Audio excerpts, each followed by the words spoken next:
ஆண்மையையும் பெண்மையையும் மாறி மாறி போற்றும் இச்சமூகம் ஒரு மாற்றத்திற்காக போராடி வரும் திருநங்கைகளின் தன்னம்பிக்கையையும் தைரியத்தையும் ஊக்குவிக்க வேண்டும் என்பதே திருநங்கைகளின் ஆவலாக உள்ளது. என்னோட மாற்றம் வந்து எப்படி நிகழ்ந்ததுன்னா, இந்த வீட்டை விட்டு வந்ததுக்கு அப்புறம் தான் நான் டோட்டலாக இங்கே மாறினேன். என்னோட உடை, அப்புறம் இந்த ஹேர் வளர்க்குறது எல்லாமே. தென் அதுக்கப்புறம் தான் என்னோட இந்த உடல் மாற்று அறுவை சிகிச்சையும் செஞ்சு கொண்டேன். பிறப்புறுப்பு மாற்று அறுவை சிகிச்சையும் செய்து கொண்டேன். இது ஏன் செய்கிறோன்னா, ஒவ்வொரு திருநங்கையும் வந்து தங்களை வந்து மனதளவில் முழுக்க முழுக்க வந்து தன்னை ஒரு பெண்ணாகவே அங்கீகரிக்கிறாங்க, தன்னை பெண்ணாகவே ஒரு கருதுறாங்க. ஸோ அப்படி இருக்கிற பட்சத்தில் தான் வந்து தங்களோட பிறப்புறுப்பையும் மாற்றிக்கணுங்கிற ஒரு கட்டாய சூழலில் தள்ளப்படுறாங்க.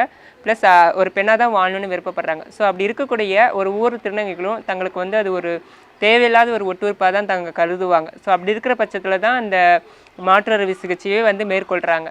தென் இது வழியாக பார்த்திங்கன்னா வந்து நிறைய வலிகள், வேதனைகள், துன்பங்கள் நிறைய பேர் அதை அனுபவிச்சிருக்காங்க. ஏன்னா இதுலேயே 2 வகை இருக்குது. வந்து தாயமா கைன்னு சொல்லுவாங்க. இன்னொன்று வந்து இப்போ டெக்னாலஜி வளர்ந்ததுனால டாக்டர்ஸ் பண்ணுறாங்க. அப்போஸ் பார்த்தீங்கன்னா ரொம்ப ஒரு பெயின்ஃபுல்லாக இருக்கும். அந்த டைமிங்கில் நிறைய இந்த ரத்தப்போக்கு இந்த மாதிரி ஒரு சுச்சுவேஷன். ஸோ அந்த உடல் தேற்றம் வரதுக்கே பார்த்திங்கன்னா கிட்டத்தட்ட ஒரு 2-3 மாதம் ஆகும். தென் அதுக்கப்புறம் தான் அவங்களால டெவலப் ஆக முடியும், பழைய நிலைமைக்கு வர முடியும்.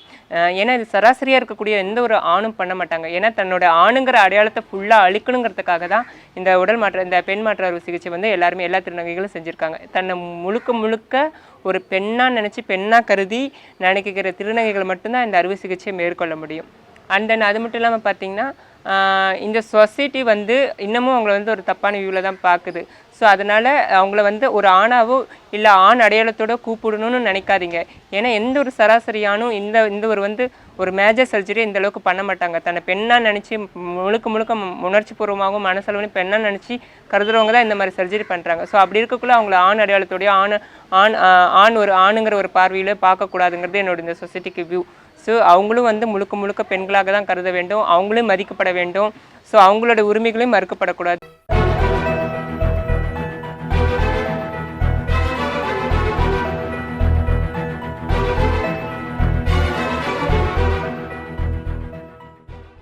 அடுத்த கட்டமாக என்னோடய ஃப்யூச்சர் பிளான் என்ன பார்த்திங்கன்னா, ஐபிஎஸ் ஆகணுங்கிறது. ஸோ வந்துட்டு அதுக்காக இப்போ நான் அதுக்கான பயிற்சிகளை நான் படிச்சுட்ருக்கேன் மனிதநேயம் ட்ரஸ்ட்டில். ஸோ நிச்சயமாக அடுத்த வருஷமும் அந்த எக்ஸாம் எழுதி பாஸ் பண்ணி அந்த வேலையிலேயே வந்து மக்களுக்கு சேவை செய்யணும்னு ஆசை இருக்குது. அண்ட் இந்த நேரத்தில் என்னோடய முக்கியமான கோரிக்கை என்னென்னா, கடந்த வருடம் ஏப்ரல் 15ஆம் தேதி திருநங்கைகளுக்காக கொண்டு வரப்பட்ட சட்டம், அதாவது கல்வியிலும் வேலை வாய்ப்பிலும் அவங்களுக்குன்னு ஒரு இடஒதுக்கீடு கொண்டு வரணும்னு சொல்லி ஜட்ஜ்மெண்ட் சென்ட்ரல் கவர்மெண்ட் கொண்டு வந்தது. தென் இந்த வருஷம் கூட தனிநபர் சட்ட மசோதாவும் அதோட கொண்டு வரப்பட்டது. ஆனால் 1.5 ஆண்டுகளுக்கு மேலும் இன்னும் ஆயிடுச்சு, இன்னும் அதை அமல்படுத்தாமல் இருக்காங்க. ஸோ அதை கூடிய சீக்கிரத்தில் அமல்படுத்தணுங்கிறது என்னோட ஒரு வேண்டுகோள், கோரிக்கையாக தெரிவிச்சுக்கிறேன். அப்போ தான் இனி வரக்கூடிய திருநங்கைகளுக்கு அது ஒரு ஏதுவான சூழ்நிலையாகவும் ஊக்கமளிக்கக்கூடிய வகையிலும் இருக்கும். அவங்களாலும் நல்லா அச்சீவ்மெண்ட் பண்ணி நல்ல சராசரி வாழ்க்கையை வாழ முடியும். மக்களோட ஒன்றிணைஞ்சு நிச்சயமும் அவங்களாலும் சராசரியான வாழ்க்கையை வாழ முடியும். பெண்களுக்கு அழகுன்னு நான் நினைக்கிறது பார்த்திங்கன்னா, நிச்சயமாக அவங்களோட தன்னம்பிக்கை தான் அவங்களுக்கு அழகு. எல்லா பெண்களுமே அழகு தான். அதில் ஒவ்வொரு பெண்களும் வந்து தன்னம்பிக்கையோடு செயல்பட்டு தன்னோட வாழ்க்கையில் அச்சீவ்மெண்ட் பண்ணியிருக்காங்க. நிறைய பெண்கள் சாதிச்சிருக்காங்க. ஃபார் எக்ஸாம்பிளுக்கு கிரண்பேடி ஐபிஎஸ், அவங்க தான் ஃபஸ்ட்டு பெண் ஐபிஎஸ். ஸோ அந்த வகையில் எனக்கு அவங்க ஒரு ரோல் மாடலாக இருக்காங்க. ஸோ அவங்களோட தன்னம்பிக்கையும் அவங்களோட ஊக்கமும் அவங்களுடைய முயற்சியும் தான் பெண்களுக்கு அழகு.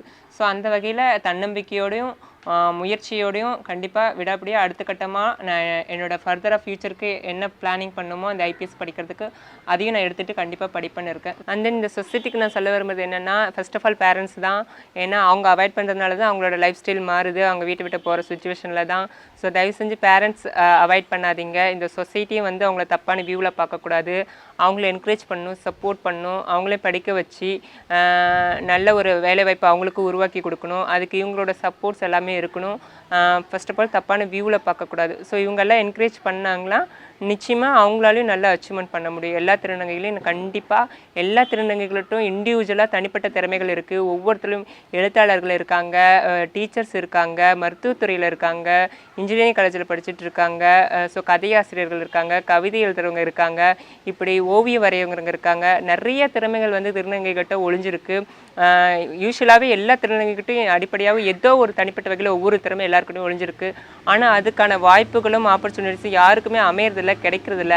ஸோ அப்படி இருக்கிற சுச்சுவேஷனில் தான் அவங்களோட லைஃப் ஸ்டைல் மாறுது. ஸோ இந்த மாதிரி ஆப்பர்ச்சுனிட்டிஸ், இந்த வாய்ப்புகள் எல்லாம் சுற்றி இருக்கவங்க கூட இருக்கவங்க உருவாக்கி கொடுத்தாங்கன்னா நிச்சயமாக அவங்களாலையும் நல்ல அச்சீவ்மெண்ட்க்கு வர முடியும் கண்டிப்பாக.